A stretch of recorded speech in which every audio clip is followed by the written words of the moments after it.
வலி இருமலுக்காக நாம் ஒரு ரெமெடி பண்ண போகிறோம். அது என்னென்னா கற்பூரவள்ளி இலை, அப்புறம் குப்பைமேனி தழை, அதுக்கப்புறம் துளசி இலை, அதுக்கப்புறம் முருங்கை இலை. இது கூட நம்ம இன்னும் என்னென்ன சேர்க்கலான்னு பார்க்கலாம். இப்போ ஒரு கிளாஸ் அளவு தண்ணி ஊற்றிக்கிறேன்.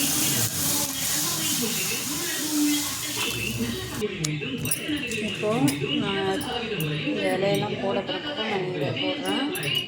அது கூட கற்பூரவள்ளி இலையும் போடுறேன்.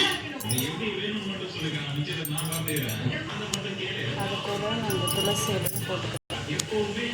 இது கூட முருங்கை இலையும் போட்டுக்கிறேன்.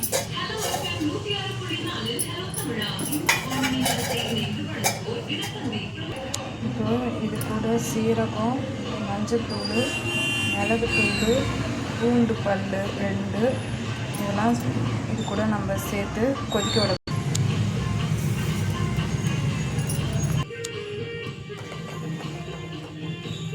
இப்போ கஷாயம் ரெடி ஆகிடுச்சு. நீங்களும் ரெடி பண்ணி போடணும்னு நினைக்கிறேன்.